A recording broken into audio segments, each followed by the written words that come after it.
ओम नमो भगवते वासुदेवाय नमः।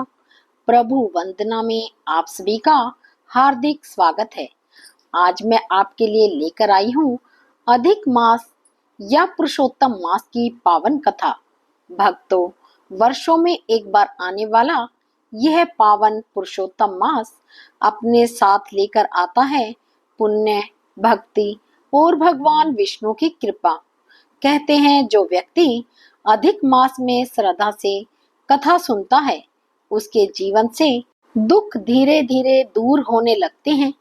तो आइए भगवान श्री हरि का स्मरण करते हुए अधिक मास की यह चमत्कारी और पुण्यदायक कथा। एक समय की बात है, एक बूढ़ी माई थी। उनके एक बेटा और एक बहू थी। बूढ़ी माई बहुत ही धार्मिक प्रवृत्ति की महिला थी। हर तीसरे साल पुरुषोत्तम मास आने पर स्नान, व्रत और दान करती थी।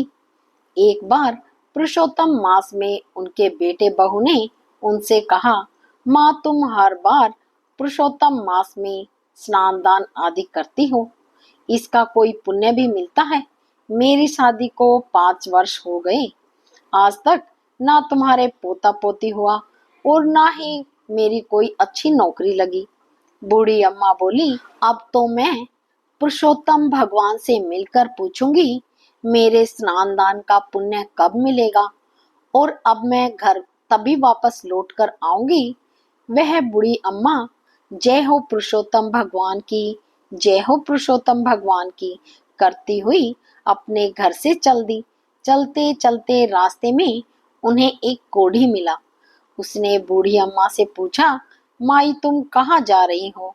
तो बूढ़ी माई बोली, भाई मैंने अपने पूरे जीवन काल में हर तीसरे साल आने वाले पुरुषोत्तम मास का स्नान, व्रत, दान आदि किया है, लेकिन मेरे बेटे बहू कहते हैं इसका कोई पुण्य नहीं मिला मुझे। मैं पुरुषोत्तम भगवान से मिलकर यह पूछूंगी कि मुझे इसका फल कब मिलेगा। तब कोढ़ी बोला, बहन यदि तुम्हें पुरुषोत्तम भगवान मिले तो उनसे मेरे भी दुख का निवारण पूछना। जब मैं 15 साल का था तब से मुझे कोढ़ है, यह मुझे किस बात की सजा मिल रही है? बुढ़िया बोली, जरूर पूछूंगी। यह कहकर जय हो पुरुषोत्तम भगवान की, जय हो पुरुषोत्तम भगवान की कहती हुई आगे चल पड़ी। आगे चलकर रास्ते में उसे एक कुम्हार पति पत्नी मिले। उन्होंने पूछा, माई आप कहाँ जा रही हो? बूढ़ी माई ने सारी बात उन्हें बता दी। वह बोले, माई क्या तुम हमारे दुख का भी निवारण पुरुषोत्तम भगवान से पूछोगी? हमारी आजीविका का एकमात्र साधन यह मटके बनाना है। पिछले 3-4 वर्षों से हमारे चाक पर टूटे फूटे मटके बन रहे हैं। कुछ बच भी जाते हैं तो पकाते समय टूट जाते हैं। ऐसा क्यों हो रहा है? तो यह जरूर पूछना। बूढ़ी अम्मा बोली, जरूर पूछूंगी। ऐसा कहकर जय हो पुरुषोत्तम भगवान की, जय हो पुरुषोत्तम भगवान की कहती हुई आगे बढ़ी। रास्ते में उन्हें एक सांप मिला और बोला, बुढ़िया मैं तुम्हें डसूंगा। बुढ़िया बोली, तुझे अगर मुझे डसना है तो डस लेना, लेकिन अभी मैं पुरुषोत्तम भगवान से मिलने जा रही हूँ। उनसे मिलकर जब वापस आऊंगी तब तुम मुझे डस लेना। तब सांप बोला, माई अगर तुम्हें पुरुषोत्तम भगवान मिले तो मेरे भी दुख का निवारण पूछना कि मेरी नागिन हर साल अंडे देती है, लेकिन एक भी पोला जिंदा नहीं रहता। बुढ़िया बोली, मैं जरूर पूछ लूंगी। जय हो पुरुषोत्तम भगवान की, जय हो पुरुषोत्तम भगवान की कहती हुई आगे चली तो उसे एक पेड़ के नीचे एक साधु महात्मा बैठे हुए मिले। उन्होंने पूछा, बूढ़ी माई कहाँ से आई हो और कहाँ जा रही हो? तो बूढ़ी माई ने उन्हें अपने बेटे और बहू के दिए तानों की सारी बात बताई। तब वह साधु बोले, बुढ़िया माई भगवान क्या ऐसे ही मिल जाते हैं? और मिल भी गए तो तुम उन्हें कैसे पहचानोगी? तो बूढ़ी माई बोली, मैं उन्हें पहचान लूंगी। ऐसा कहकर बुढ़िया माई ने उन साधु महात्मा को प्रणाम किया और बोली, जय हो पुरुषोत्तम भगवान की, जय हो पुरुषोत्तम भगवान की। तब पुरुषोत्तम भगवान ने उसे दर्शन दिए और बोले, तुम्हें क्या चाहिए? बूढ़ी माई बोली, मुझे आपके दर्शन होते ही सब कुछ मिल गया, मुझे और कुछ नहीं चाहिए। पुरुषोत्तम भगवान बोले, जा बुढ़िया, तेरा कल्याण हो। अब बुढ़िया रास्ते में मिले सभी दुखियारों के दुखों का एक एक करके निवारण पूछने लगी। सबसे पहले बुढ़िया ने कोढ़ी के लिए पूछा तो भगवान बोले, बुढ़िया माई, वह अपने पिछले जन्म के कर्मों का फल भोग रहा है। पिछले जन्म में वह एक राजा था। वह अपने राज्य के लोगों को बिना अपराध के दंड देता था। उसे उनकी आह लगी है, तो मेरी चरण धूलि ले जाओ और उसके कोढ़ पर लगा देना, वह ठीक हो जाएगा। फिर बुढ़िया माई ने कुम्हार के दुख का निवारण पूछा तो भगवान बोले, एक बार उस कुम्हार पति पत्नी के पास एक गरीब माता पिता अपनी लड़की के विवाह के लिए कलश लेने आए थे। पैसे कम होने के कारण उन्होंने उसे कलश नहीं दिया। इस कुम्हार पति पत्नी को उन गरीब माता पिता की आह लगी है।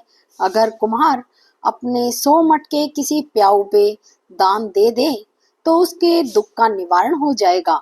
अब बुढ़िया माई ने नाग नागिन का पूछा तो भगवान बोले, नागिन ने एक बार एक गर्भवती स्त्री को डस लिया था, जिससे वह गर्भवती स्त्री अपने गर्भ में पल रहे बच्चे के साथ मर गई। उन्हें उस गर्भवती स्त्री की आह लगी है। अगर यह नागिन अपनी अमृतमणि किसी गरीब को दे दे तो उन्हें बच्चा हो जाएगा। यह सुनकर बुढ़िया माई ने भगवान को प्रणाम किया और भगवान पुरुषोत्तम अंतर्ध्यान हो गए। अब बुढ़िया माई ने भगवान के चरणों की धूली अपनी साड़ी के पन्नों में बांध ली और सबसे पहले उस सांप से मिली। बुढ़िया माई को देखते ही सांप बोला, क्या हुआ माई, भगवान के दर्शन हुए? बुढ़िया माई बोली, हाँ मुझे दर्शन हुए। सांप ने पूछा, तुमने मेरे दुख का निवारण पूछा?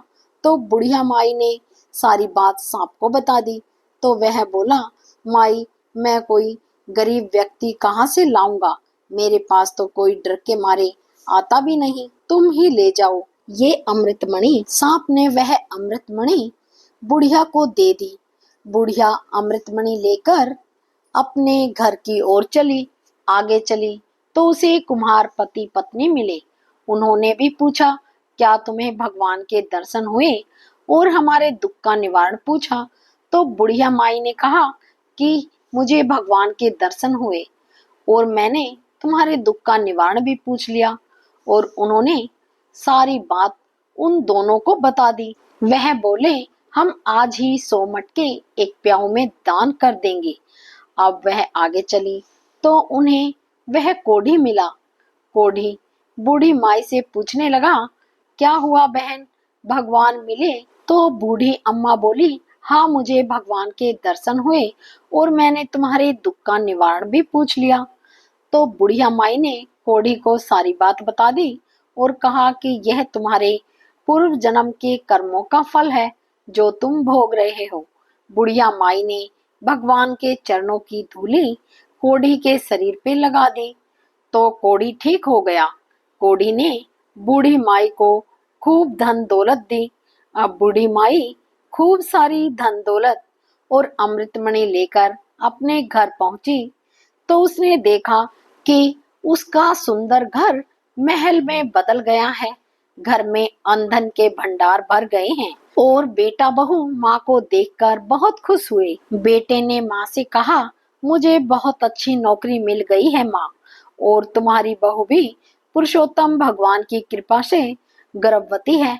बेटे बहू ने भगवान के चरणों की धूली को अपने माथे से लगाया और सबने पुरुषोत्तम भगवान की जय जयकार करी।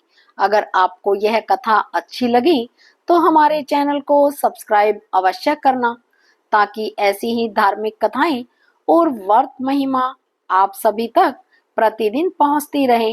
जय श्री हरि विष्णु।